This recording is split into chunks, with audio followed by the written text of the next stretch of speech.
안녕하세요. 신영입니다. 오랜만에 인사드립니다. 어 좋은 전시가 또 하나 생겨 가지고 요거를 좀 설명해 드리면 좋을 것 같아 가지고 방송을 시작을 했습니다. 뭉크 다 아시죠? 그 절규. 소위 모더니즘 회화 쪽에서는 가장 유명한 그림 중에 하나죠. 그죠?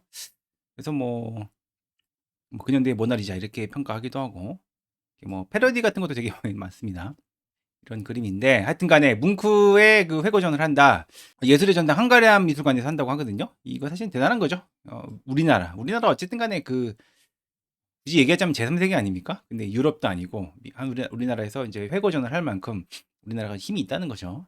하여튼 그래 가지고 제 생각에 이제 우리나라 이제 미술관들이 많이 있잖아요. 뭐 가천 국립현대미술관도 있고 서울시립미술관도 있고 하여튼 뭐 많이 있는데 인제 제 생각에 2024 년에 가장 큰 천지 중에 하나가 아닌가 이렇게 생각이 들거든요. 그래 가지고 요거를 꼭 좀 설명을 드려야겠다 생각을 해서 방송을 켰습니다. 그래서 요금이 싸진 않죠. 2만 원, 15,000원. 어떤 분들은 만 원. 근데 인제 요즘 뭐 밥 한 끼에 만 원씩 하는 시대 아닙니까? 2만 원 정도는 인제 '낼 만하다.' 이렇게 생각이 듭니다. 덧붙이자면 이 방송을 듣고 가시더라도 혹시 가이드나 아니면 도슨트 같은 거 있잖아요. 도슨트 같은 거 있으면은 웬만하면은 좀 들으시기를 추천드립니다. 이 미술이라는 게 모르면은 좀 이해가 안 돼요. 그래 가지고 이 방송 들으시는 것도 뭐 부족하진 않을 겁니다.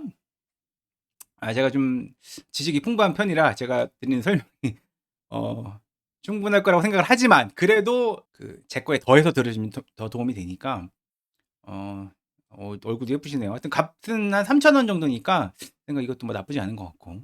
하여튼 그래서 인제 설명을 좀 드리겠습니다. 에드바르드 뭉크가 누구냐? 왜 이렇게 유명하냐? 절규라는 그림이 도대체 왜 이렇게 대단하다고 하는 거냐 좀 설명을 드리면 이제 뭐 표현주의, 표현주의에서 이제 제일 중요한 예술가다 이렇게 인제 얘기할 수 있을 텐데 그 표현주의가 뭐냐면 이렇게 예를 들어 볼게요. 만약에 선생님이 제가 초등학생입니다. 초등학생이고 "신영군 내일까지 사과를 그려 오도록 해." 이렇게 인제 숙제를 내줬어요. 그럼 집에 가서 이제 크레파스로 그림을 그릴 거 아닙니까? 어떻게 그리느냐? 이렇게 그리겠죠. 뭐 동그랗게 해 놓고 막 빨간색 칠하고 꼭지 달고 뭐 잎사귀 이렇게 달고 이렇게 하면은 인제 대충 인제 사과가 되지 않습니까? 이렇게 사과를 그리게 되는데 만약에 선생님이 다음 날 숙제를 또 내줍니다. "신영군 내일까지 고통을 한번 그림으로 그려 오도록 해 봐." 이렇게 하면 고통? 고통을 어떻게 그려야 될까요? 한번 여러분 상상해 보세요. 고통을 그림으로 그릴 수가 있는가?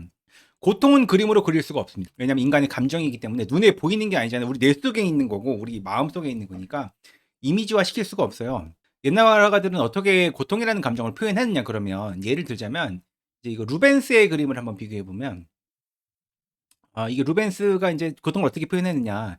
예수 그리스도가 채찍질을 당하는 그 상황을 그림으로 인제 어떤 말하자면 연출력, 설정, 연극성 이런 걸로 인제 고통을 표현하는 거죠. 아니면 뭐 노예가 막 얻어 맞아 이렇게 막 그런 게 인제 고통인 거잖아요. 근데 고은은 어떻게 표현을 했냐면 고은은 이렇게 막 꿈틀거리는 형태, 막 집이 막 무너져 내릴 것 같잖아요. 그죠? 이런 것들. 이런 걸로 감정을 표현했다. 그래서 표현주의의 시초가 누구냐면 고흐입니다. 제 책 명저죠. 미술사 도슨트 책에 나온 그 장면인데 여기 제가 연대 정리한 건데 보면은 인제 인상주의 나오고 후인상주의에서 인제 고흐 쪽에서 표현주의 흐름이 생깁니다. 그리고 요 표현주의를 인제 직접 이어받은 게 인제 뭉크다. 이렇게 이해할 수가 있다는 거죠. 그래서 계보를 좀 더 정리해 보면 이제 소위 인제 모더니즘 회화의 1 세대, 2 세대, 3 세대 화가가 있는데 인제 여기 고흐 쪽에서 이제 바로 물려받은 게 인제 뭉크 이렇게 이해할 수가 있습니다. 에드바르드 뭉크는 표현주의 쪽에서 가장 유명한 화가다. 가장 중요한 화가다. 이렇게 이해할 수가 있습니다. 뭉크 이후에 인제 예술가들이 어떻게 되냐면 인제 이런 인간의 감정을 이렇게 직접 이미지화시켜서 표현하게 돼요. 이게 뭔지 모르시겠잖아요? 제목은 인질이라고 합니다. 1차 세계대전 때 인제 인질의 비명소리 같은 걸 듣고 이걸 그림을 이렇게 그렸다고 하는데 보이지 않는 인제 어떤 뭐 인질의 어떤 내적인 고통 이런 것들을 되게 이렇게 막 거친 이미지로 인제 표현을 한 거죠. 그러니까 이렇게 연출력으로 표현하는 것과 보다 어떻게 보면 더 이렇게 좀 호소력 있는 그런 이미지를 만들 수 있게 됐다. 그렇게 얘기할 수가 있다는 거죠. 그래서 표현주의가 그런 의미가 있는 겁니다. 그래서 그게 나중에 또 어떻게 영향을 주냐면 표현주의는 인제 미술에서 탄생하지만 계속 다른 인제 문화에도 당연히 영향을 줍니다. 이건 영화에서 보면 이제 파네미로인데 뭐 이런 형태들도 그렇고 이제 어떤 그림의 되게 어두운 색채 뭐 이런 것들이 인제 사실은 어 표현주의 표현주의의 영향을 받았다. 이렇게 이제 이해할 수가 있다는 거죠. 그럼 이제 문구에 대해서 좀 자세히 알아보면 문구 미술의 주제를 정리해 보면 요렇게 얘기할 수 있습니다. 죽음과 사랑이다. 덧붙여 설명을 드리면 듀얼리즘, 이원론이라는 게 있는데 이원론이 뭐냐면 이건 애셔의 그림입니다. 보면 이제 악마가 있고 천사가 이렇게 이제 있죠. 세상이 이원론이 뭐냐면 세상이 어떤 두 가지의 대립된 어떤 그런 걸로 이제 이루어진다. 이율배반이라고 하죠. 이렇게 이제 어 대립되어 있는 무언가가 이제 계속 이제 세상을 어떻게 움직이는 동력이 된다. 이런 이제 관점이 이원론인데 철학이긴 한데 예를 들면 뭐 이런 거 있죠. 뭐 몸과 마음 아니면 뭐 음과 양 뭐 이런 거 있죠. 그죠? 아니면 뭐 흙과 백이다. 그다음에 뭐 생각해 보시면 그 뭐 전자기력 그런 거 이제 과학 쪽에서도 왜 플러스랑 마이너스 이루어져 있잖아요. 왜 세 개가 아니고 두 개지? 그런 이제 생각이 들죠. 그죠? 그 그 이원론을 주장하는 대표적인 단체 중에 하나가 프리메이슨입니다. 프리메이슨 요거 아시는 분들 아실 텐데 뭐 일루미나티, 프리메이슨 이런 애들이 이원론을 주장을 해요. 그래서 바닥이 보면 항상 이렇게 흑백으로 되어 있거든요. 그래 가지고 우리나라에 한때 이제 약간 이런 소문이 있은 적 있죠. 싸이가 프리메이슨이다. 그런 얘기 본 적 있습니다. 이렇게 앨범 자켓이랑 좀 비슷하다는 건데 근데 특히 여기서 보면은 흑백 옷을 입어요. 그다음에 이런 이제 컨셉이었는데 이게 젠틀맨인가 그 노래 하여튼 그래서 그런 얘기도 있었습니다. 하여튼 그래서 이제 이원론 그러면 이제 뭉크 같은 경우에 뭐냐면 죽음과 사랑 이 두 가지가 이제 인간이 살면서 겪는 경험 중에 가장 강한 경험 아니겠습니까? 그죠? 죽음, 가까운 사람의 죽음이나 아니면 또 사랑도 되게 강렬한 경험이죠. 또 이게 생명을 낳게 하는 것이고 사랑 같은 경우에는 또 죽음은 생명을 끝내는 것이고 이게 그렇다 보니까 물론 그렇다고 해서 뭉크가 이 듀얼리즘적 사고방식으로 뭐 그걸 뭐 이렇게 철학적으로 의도하고 그랬다 그런 건 아닐 것 같은데 어쨌든 간에 그의 그림을 이해할 때 요렇게 이해할 수가 있다는 거죠. 그래서 이따가 좀 설명드리겠지만 왜 꼭 두 명이냐. 이 뭉크 그림 특징이 나오는 인물들이 보통 두 명이에요. 이렇게 두 명. 다 두 명. 두 명. 그죠? 두 명. 이번에 나온 작품들 한번 보시면은 두 명인 경우가 되게 많습니다. 이게 왜 두 명일까? 왜 세 명이 아니고 두 명일까를 한번 생각해 보시면 좋을 것 같습니다. 이따가 마지막쯤에 제 생각을 한번 말씀드려 볼게요.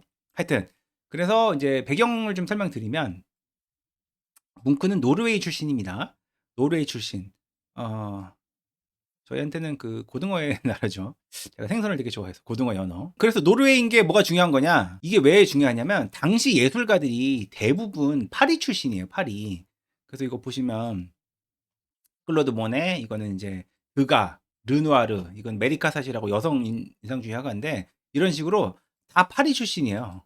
근데 이제 이 파리 출신 화가들의 그림이 전반적으로 밝거든요. 이게 고흐의 그림이잖아요. 고흐의 그림 고흐는 표현주의고 본인도 좀 우울하게 삶을 살았잖아요. 그럼에도 불구하고 그림이 전체적으로 밝습니다. 그다음에 고흐의 대표적인 별이 빛나는 밤에를 봐도 아름답죠. 아름다운데 특별히 우울함을 찾기가 좀 어려워요. 이 고흐만 해도 그렇거든요. 같은 표현주의라도 되게 다른 거죠.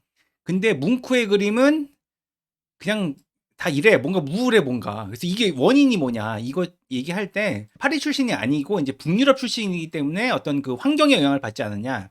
이렇게 이제 우리가 상상을 해볼 수가 있다는 거죠. 그래서 보시면 지도만 봐도 뭔가 좀 외로워 보이지 않습니까? 이렇게 위쪽에.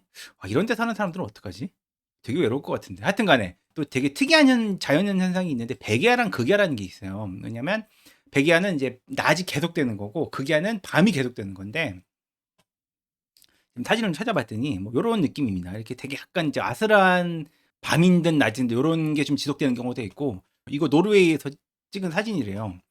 끔찍하지 않습니까? 이렇게 계속 밤이면 어떻게 우울해 가지고.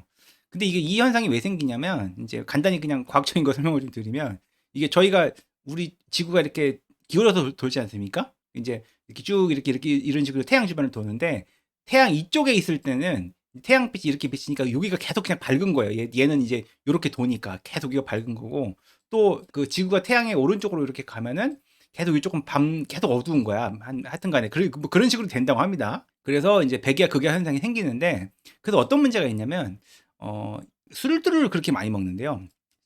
술들을 굉장히 많이 먹는다고 합니다.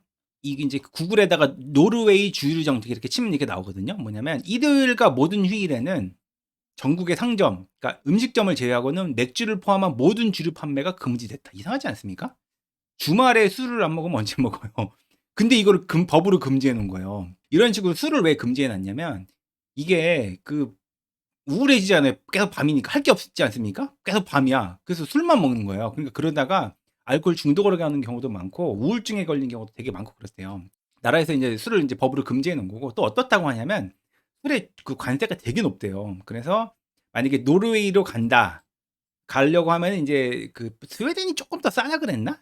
약간 남쪽이라서 하여튼 그래서 스웨덴에서 술을 사가지고 국경을 건너서 들어가기도 하고 그런다고 합니다. 술이 하도 비싸가지고. 하여튼 이런 게 의미하는 바가 뭐냐면 뭔가 좀 이렇게 동네 자체가 조금 외롭다 이렇게 이제 우리가 이해할 수 있다는 거죠. 물론 거기 사시는 분들은 나름 이제 밝게 사시겠지만 저희가 보기에는 그럴 수 있다는 거죠. 그래서 그런지 우리나라에서 이제 노르웨이를 알려준 거 하면 노르웨이 숲 아닙니까? 이제 제가 되게 싫어하는 소설인데 무라카미 하루키라고 되게 극단적으로 우울한 소설이 있습니다. 읽고 나면 막 한없이 땅으로 꺼지는 그런 소설인데 이거의 원제가 이제 노르웨이 숲이죠. 우리나라에 이제 상시 시대로 번역이 됐는데 요거 영화판으로 나온 건데 그런 소설 이 양반. 하여튼간에 그래서 이제 뭔가 이렇게 우울함이 있다. 그러다 보니까 뭉크의 그림도 약간 이렇게 그 이제 어떤 사는 지역의 영향을 받아서 파리 출신과는 다르게 조금 어둡게 그림이 나오게 된 게 아니냐 이렇게 이해할 수가 있다는 거죠. 거기 사는 사람들이 조금 우울하다. 물론 이제 거기 사시는 밝은 분들도 계시겠죠. 그렇겠지만 이제 그렇게 추측을 할 수 있다는 거죠. 뭉크 개인에 대해서 이제 좀 설명을 드려보면 뭉크의 자화상입니다. 뭐 좀 나름 미남이죠. 다른 자화상을 보면은 이렇게 생겼죠. 뭔가 좀 이렇게 약간 예민하게 생기지 않았습니까? 그죠? 이런 느낌. 그래서 이 양반의 예술의 주제가 왜 이렇게 됐냐면 되게 예민한 사람이었던 것 같아요. 그러다 보니까 이 두 가지 사건을 뭐 우리 다 겪잖아요. 살면서 사랑하기도 하고 또 이제 뭐 이거 지금 보시는 분 중에 뭐 어리신 분들은 아니겠지만 아직 부모님의 죽음을 저희가 겪기도 하지 않습니까? 굉장히 힘들죠. 고통스럽고 하여튼. 그런데 이거를 되게 힘들게 좀 넘긴 타입이었던 것 같아요. 뭉크가. 그러다 보니까 이 두 가지가 이제 주제가 되어 버렸다. 죽음에 관해서 조금 설명을 드리면 어떻게 됐다고 하냐면 5살 때 어머니가 돌아가셨대요, 일찍.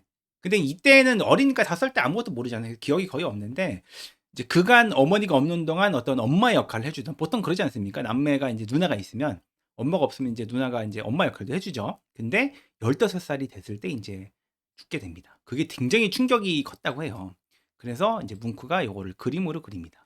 형제나 이게 이제 누나고 이게 이제 숙모 카렌이죠. 그래서 이제 답이 없으니까 이제 절망하는 그런 표정. 이거 사실은 이 그림 보면은 되게 좀 슬픕니다. 왜냐면 이 체념만 듣던 표정이 딱 보여가지고 굉장히 슬프죠, 그죠? 그래서 이 그림을 이제 뭉크가 굉장히 어릴 때 충격이었기 때문에 여러 번 그립니다. 이거를 평생 동안 한 6번 정도 이렇게 여러 가지 다른 버전으로 그림을 그리게 합니다. 이것도 다른 버전이죠, 그죠?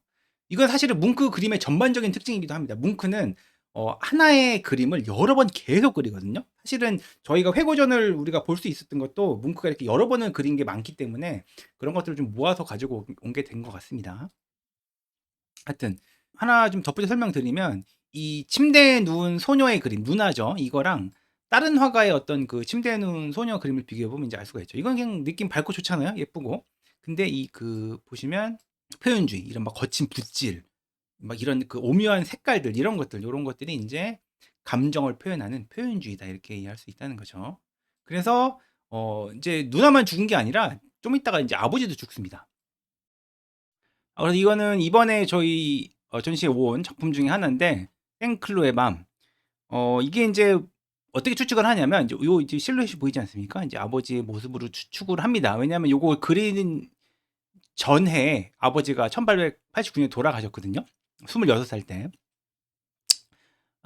그러니까 이제 뭐라고 얘기하냐면 "나는 죽은 사람들과 함께 살고 있다." 이게 뭐 죽은 사람들과 살고 있다는 게 뭐 유령이랑 산다는 얘기는 아닌 것 같고 마음속에 인제 같이 있다. 이렇게 좀 슬프다는 거겠죠. 그죠? 이렇게 아버지, 누이 할아버지, 아버지 자살하면 끝이다. 이렇게 세게 말하네요. 왜 살아야 하지? 그러니까 되게 가족들의 죽음이 되게 인제 이 예민한 뭉크한테 충격이었던 것 같습니다. 사실은 뭉크랑 아버지랑 그렇게 사이가 썩 좋지는 않았던 것 같아요.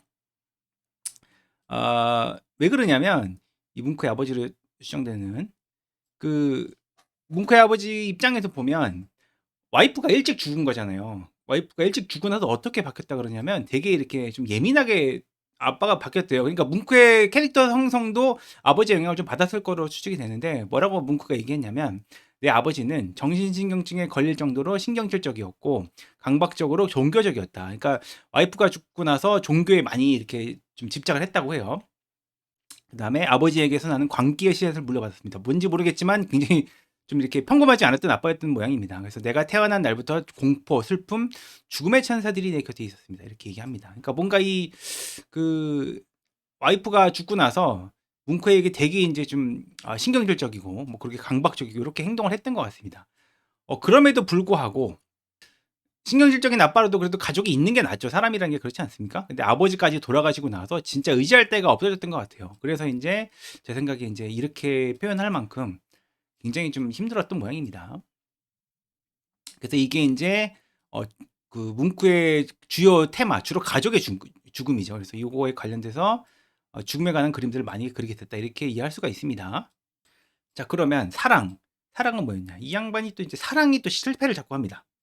22살 밀리 탈러워라는 그 유부녀입니다. 유부녀랑 이제 만나게 되는데 소위 이제 남자 후리는 여자였던 거죠. 이제 외모가 이렇게 생기셨습니다. 좀 약간 그 좀 약간 그 세 보이지 않습니까? 뭔가 이렇게 좀 남자를 좀 후릴 것 같고. 근데 이제 유부녀였는데 이제 근데 당연히 이제 유부녀 입장에서는 어린애 아닙니까? 22살이면 이제 애기죠, 애기. 애기니까 이제 데리고 놀다가 이제 착한 거죠. 그래서 인제 나중에 이제 문구가 이런 그림을 그립니다. 애쉬 이런 제목인데 이게 아마 인제 밀리 탈로를 그린 거고 여기 본인이겠죠. 그죠? 그래서 이제 숲에서 많이 재회를 했다고 해요. 그래서 인제 이렇게 가슴을 이게 보면 살짝 야하죠. 가슴을 풀어헤치고 이런 게 뭔가 이렇게 약간 유혹하는 듯한 자신감 있게. 그래서 인제 이 그림을 당연히 여러 번 그렸습니다. 아마 요 그림이 이번에 왔을 거예요. 이렇게 이거 파나는 아닌가? 하여튼 이런 식으로 인제 다른 이제 버전으로 이렇게 여러 장을 계속 그렸기 때문에 남자 후리는 여자한테 좀 당했다. 그 인제 말씀드린 것처럼 인제 예민한 남자들 특징이 이제 집착 아닙니까? 그래서 뭐 기록에 보면 뭐라고 얘기하냐면 어떤 얘기가 있냐면 그 인제 헤어지잖아요. 헤어지고 나서 그 뭉크가 이 밀리탈로 사는 집 주변 거리를 계속 하루 종일 배회를 했대요. 혹시 지나가다가 한 번 얼굴이라도 볼까 하고. 인제 그 집착이 있었던 거죠. 아니 뭐 "왜 그렇게까지 하냐." 이렇게 얘기하시는 분들이 있겠지만 이거 들으시는 분 중에 적어도 몇 분 정도는 이런 걸 경험을 해 보신 적이 있을 것이다. 저는 그렇게 생각을 합니다. 아 참고로 저는 경험이 있습니다. 여기 마석인데 제가 마석에 살았던 건 아니고 마석에 제가 좋아했던 그 처자가 있었기 때문에 혹시 이렇게 지나가다가 한 번 마주칠까 하고 인제 도는 거죠. 이게 지금 여기 짧게 돼 있는데 굉장히 멉니다. 쭉 이렇게 돌아 가지고 인제 도는 거죠. 이렇게 해 가지고 '혹시 한번 볼까?' 근데 뭐 그렇게 해도 못 만나죠. 실제로 못 만났습니다. 왜냐하면 확률적으로 말이 안 되죠. 하루 종일 돌아봐야 우연히 마주칠 수 있는 확률은 거의 제로에 수렴하죠. 근데 인제 그때는 그 어릴 때라. 그래서 이런 적 저는 있었다. 그래서 뭉크도 인제 그런 양반이었다. 이게 뭐 집착이 좀 이 헤어지면 힘들죠. 힘드니까 이렇게 막 가서 액션을 취하진 않더라도 그렇게 지나가면서 한 번이라도 볼까 기대하게 될 만큼 인간이 인제 사랑에 집착을 할 때가 있다는 거죠. 문과가 그랬다는 겁니다.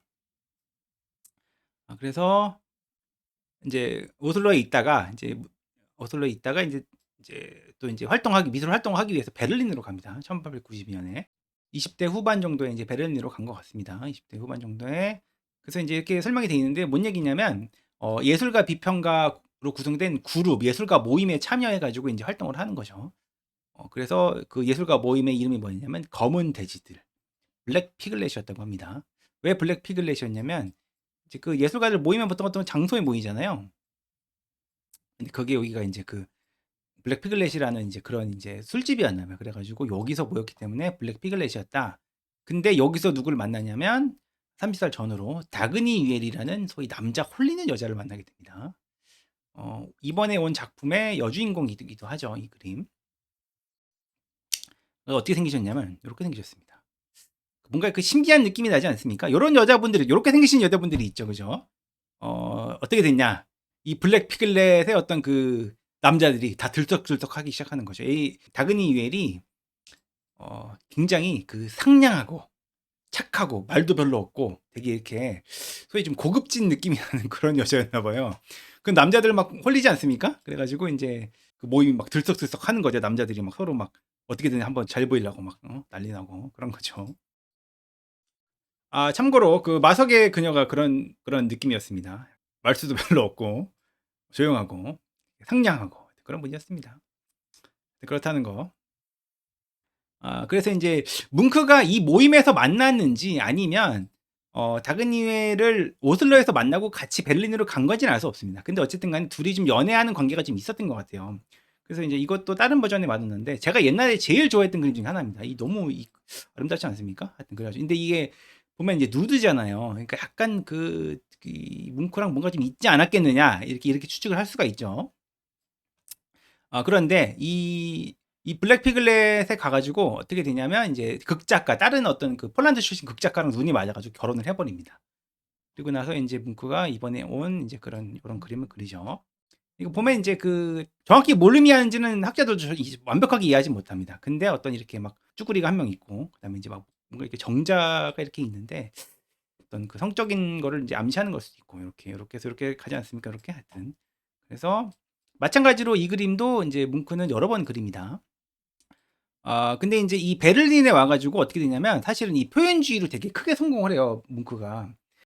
이거 아마 그 에곤 실레 좋아하시는 분들 많을 텐데 에곤 실레가 인제 그 오스트리아 출신이거든요. 인제 물론 독일은 아니지만 이 뭐 독일이랑 오스트리아랑 거의 같죠. 그죠? 물론 지금은 이제 두 나라로 갈라져 있지만 하여튼 간에. 근데 이게 어떻게 된 거냐면 뭉크가 인제 그 이 베를린으로 넘어가서 독일에서 이 표현주의라는 흐름을 되게 크게 부흥을 시켜요. 그래서 지금도 독일하면 표현주의거든요. 독일 인제 현대 미술에서 독일 신표현주의. 인제 이 독일이라는 나라가 표현주의에 굉장히 강한 나라인데 그리고 인제 에곤 실레도 이렇게 약간 그 표현주의 느낌이 되게 강하죠. 그래서 요런 인제 이 에곤 실레도 사실은 인제 그 뭉크의 어떤 후예다 이렇게 이해할 수가 있다는 거죠. 그래서 인제 세 번째 여자가 누구냐면 36살 때 물론 인제 제가 지금 3 명만 소개 드릴 건데 그 중간에 썸도 있었겠죠. 근데 거기까지는 제가 잘 모르겠고 제일 중요하다고 하는 실제로 그림에서 등장하는 그런 여인들만 지금 소개해 드리는 겁니다. 36살 때 인제 다시 금이 환영을 합니다. 그 노르웨이로 돌아오는 거죠. 그때 와 가지고 툴라 라르센이라는 여인과 인제 사귀게 되는데 얘는 또 뭉크한테 좀 집착을 하는 거야. 보면 이제 요렇게 생기셨거든요.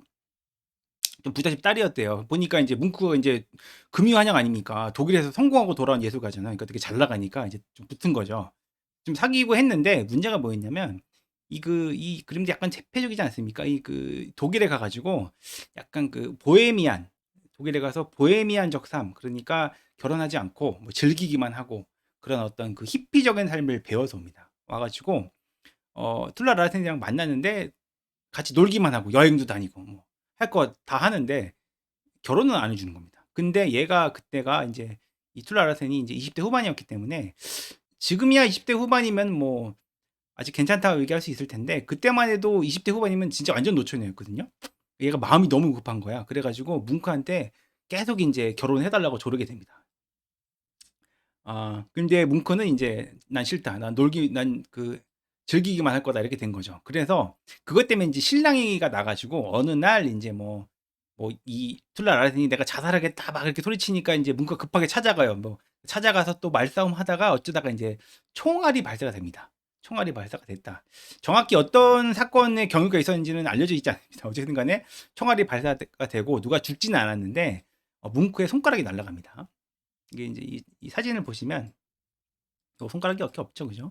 그래서 인제 그 손가락이 날아가고 그다음에 인제 헤어지긴 되는데 그리고 나서 어떤 그림을 그리냐면 살인녀 요런 인제 작품도 그리게 됩니다. 이게 인제 아마 툴라 라센을 그린 걸 것이고 자기가 죽을 뻔했으니까. 그죠? 그리고 나서 또 문제가 뭐였냐면 서로 그냥 과해. 얘도 이제 자기가 인제 그 지역에서는 좀 아빠도 좀 유명하고 하니까 잘 나가지 않습니까? 그래서 주변에 어떤 뭉크의 인간관계를 다 끊으려고 했대요. 그러니까 "뭉크가 아주 나쁜 놈이다." 이렇게 얘기하고 돌아다닌 거죠. 그러다 보니까 뭉크는 점점 고립되고 또 뭉크도 웃긴 게 하여튼 그러다가 인제 걔가 인제 결국은 결혼을 못 하다가 다른 젊은 화가랑 이제 또 결혼을 해요. 결혼을 하는데 그게 또 그렇게 싫었대 얘는 또 뭉크는. 그것 때문에 엄청나게 또 분노했다고 합니다. 그것도 웃기죠. 그럴 거면 결혼을 하든가. 하여튼 간에 그렇게 해서 인제 세 번째 여자랑도 잘 되지 않았다는 거죠. 결과적으로 얘기하면 결혼을 안 하고 여자 후리면서 살았다. 이게 무슨 얘기냐면 그렇게 결혼을 못 했잖아요. 그러고 나서 인제 나중에는 이제 성공도 했고 하니까 인제 돈도 많이 벌었으니까 집도 하나 사 가지고 거기서 인제 나중에 후반기에 약간 고독하게 보냈다고 하는데 별다른 노력 없이도 뭉크는 꾸준히 여성 모델들을 끌어들였다.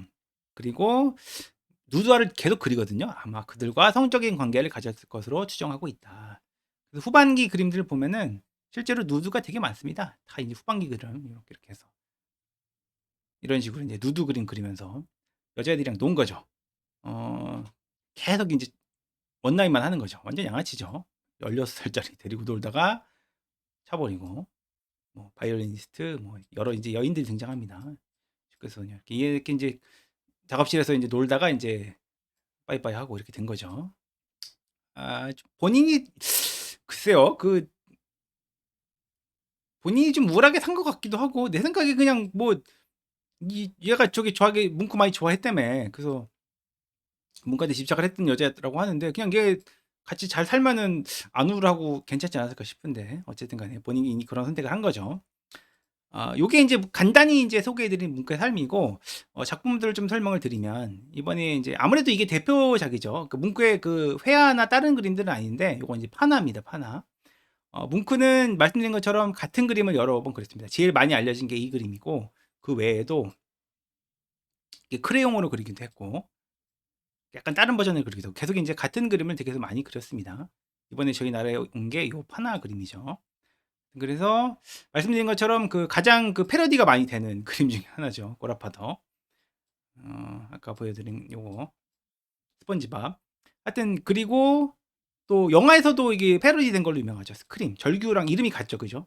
그리고 이 인제 요 얼굴이 인제 뭉크의 절규의 얼굴이랑 똑같지 않습니까? 그래서 인제 아마 이 스크림 감독이 오마주한 것이다 이렇게 얘기를 하게 되죠.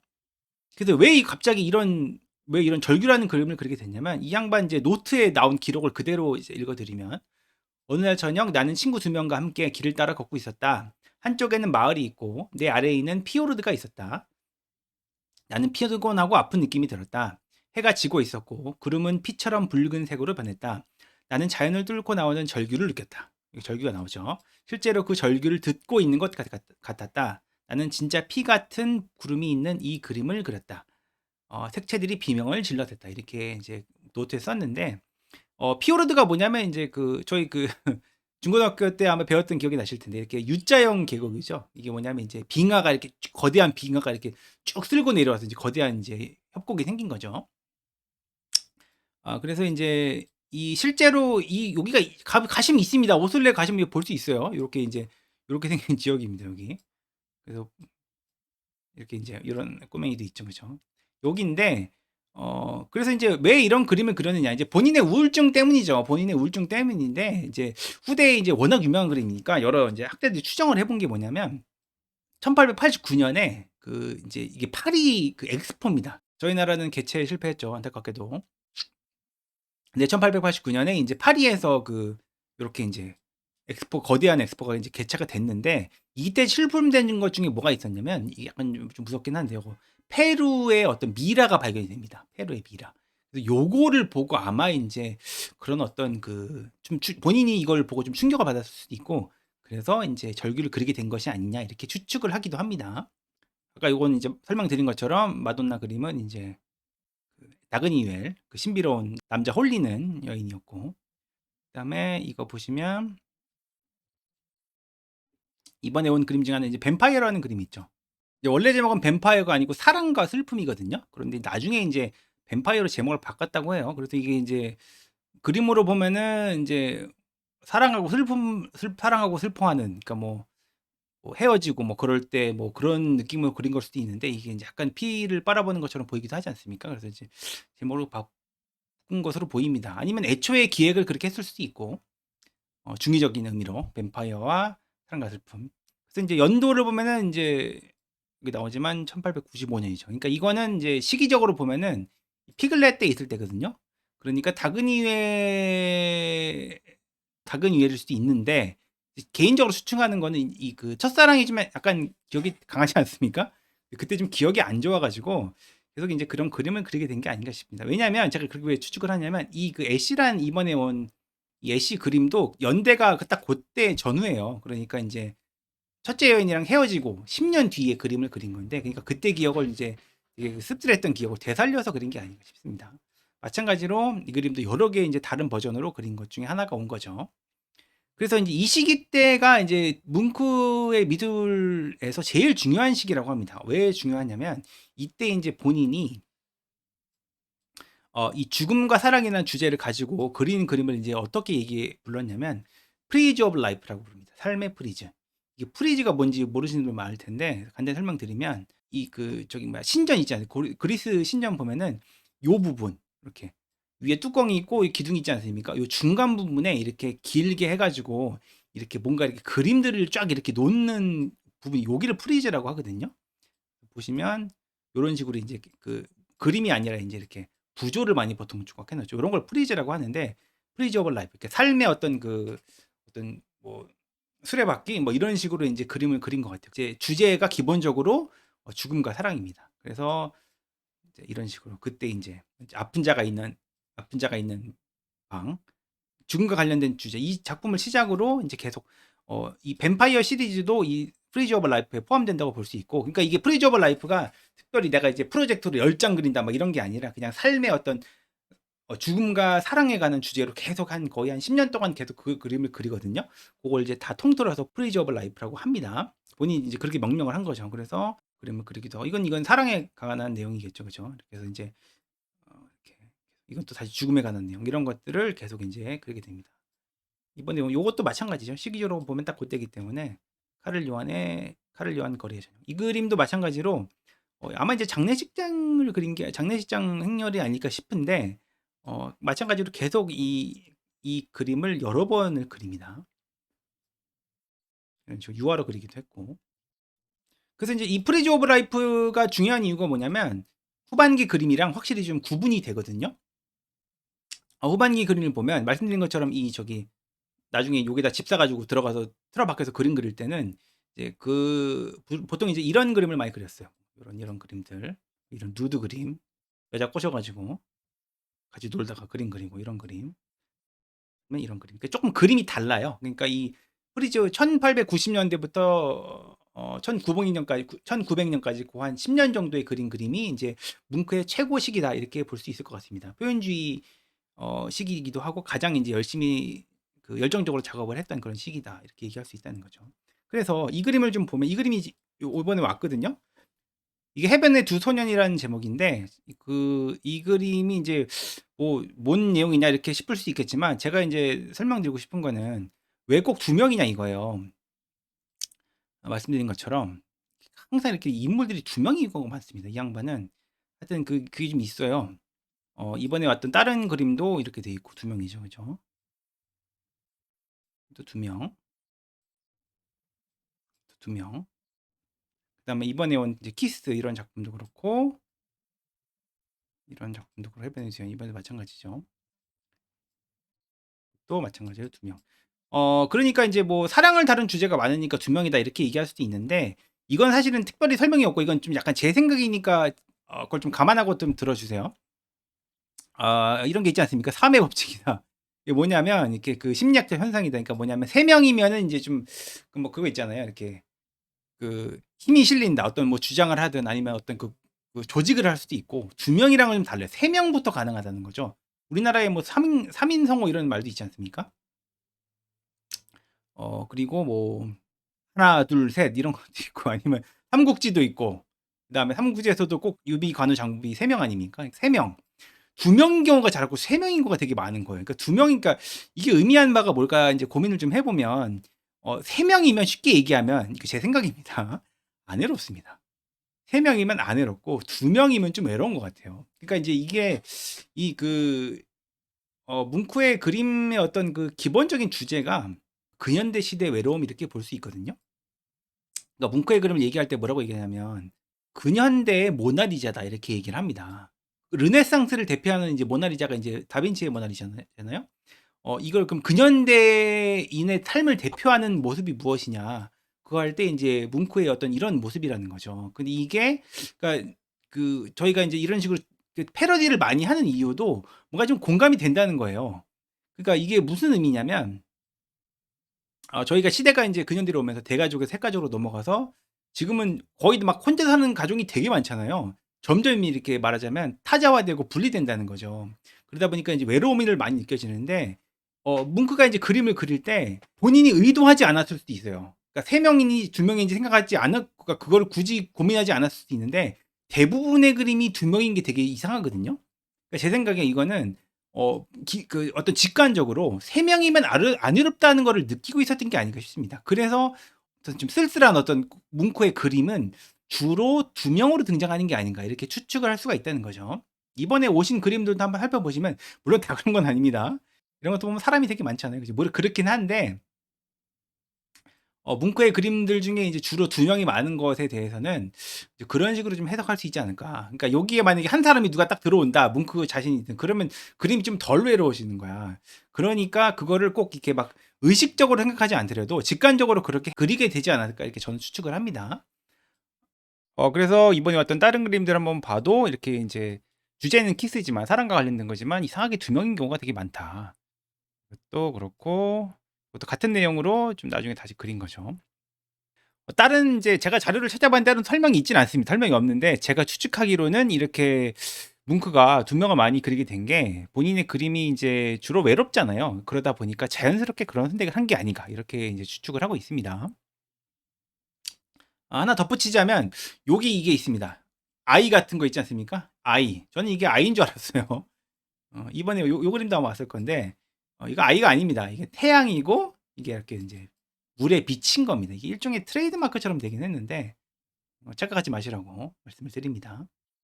나머지 그림들 좀 몇 개 소개 겸 설명을 좀 해 드리면 이제 시트를 잡고 있는 간호사인데 이제 1909 년이거든요. 이거는 인제 뭉크가 라르손이랑 헤어지고 손가락 잘리고 막 이렇게 막 한참 괴로울 때 나중에 그래서 정신병이 좀 심하게 도져요. 그래 가지고 이제 병원을 갑니다. 정신병원에 가 가지고 그때 뭐 전기 치료인가 막 그런 거 약물 치료 이런 거 받고 막 그러거든요. 이제 그때 그린 것으로 인제 추정이 됩니다.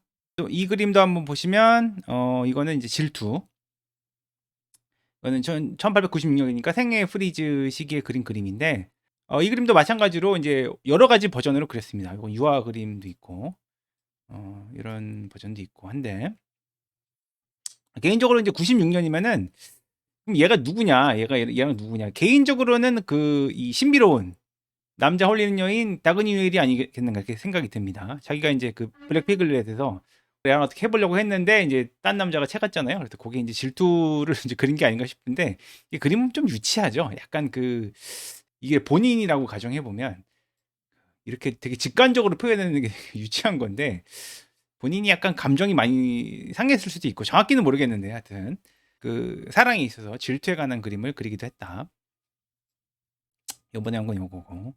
그다음에 이번에 온 그림 중 하나가 젤로야의 숲인가? 젤로의 숲인가? 하여튼 이 그림인데 이거는 인제 말씀드린 것처럼 북유럽의 어떤 그런 기후죠. 요 느낌의. 그러니까 어떤 쓸쓸한 북유럽의 그림을 그린 것으로 인제 이해할 수가 있습니다. 이거 말고도 이렇게 비슷한 주제로 여러 번 그림을 그립니다. 그다음에 이번에 왔던 그림 중에 이제 달빛 속의 사이프러스 나무. 요거는 인제 어떻게 추정을 하냐면 얘가 인제 파리 엑스포 할 때 이제 그 오잖아요. 파리로 프랑스로 잠깐 오는데 이때 아마 고의 이 사이프러스 나무를 봤을 것이다라고 추정을 합니다. 그죠? 당연히 봤죠. 당연히 봤으니까 영향을 받은 거죠. 그러니까 표현주의를 또 만들 수 있었던 거니까 고의 영향을 분명히 많이 받았을 겁니다. 그래서 인제 이렇게 일종의 오마주 비슷하게 아니면 인제 약간 자기만의 버전으로 그린 것으로 추정할 수가 있다는 거죠. 그죠? 그다음에 요것도 시기적으로 보면 비슷한데 아마 이게 캬바레? 그런 제목인데 아마 신문물이죠. 저기 뭐야 노르웨이 청구석에 박혀 있다가 파리에 오니까 여자들이 막 치마를 들고 춤을 추니까 그래서 이거를 좀 충격을 받고 그림을 그린 게 아닌가 싶습니다. 그래서 후반기 그림도 좀 몇 개 있는데 이거 보시면 뭐 목욕하는 여인들 이건 확실히 생애 프리즈랑 좀 느낌이 다르죠. 인제 그 저기 모델들 꼬시면서도 한참 놀 시기죠. 후반기입니다. 이건 젤로아의 봄날. 이거는 이제 뭐 별장이 다른 데 있었는지 요 제가 지도를 나중에 보니까 여기 중에 어디 뭐 아래쪽에 어떤 섬 같은 데가 있더라고요. 거기서 인제 그림을 그린 것 같습니다. 그런 그림도 있고 마지막으로 좀 소개를 드리면 제 책입니다. 그 제가 쓴 책인데 명저죠. 근대미술사를 인제 한 권의 책으로 엮어서 책을 냈습니다. 그래서 이거 쪼끔 그 '교양의 수준을 좀 높이고 싶다.'고 생각하시는 분들은 그 어떤 교양의 끝판왕 아닙니까? 그 미술이. 그래서 인제 그 교양의 수준을 좀 높이고 싶은 분들은 한번쯤 읽어 보시기를 추천을 드립니다. 하여튼 그래서 뭉크는 표현주의를 대표하는 그런 화가다 이렇게 이해를 하시고 큰 주제는 죽음과 사랑이다 이렇게 이해하시고 인제 기본적으로 전시를 보시면 될 것 같습니다.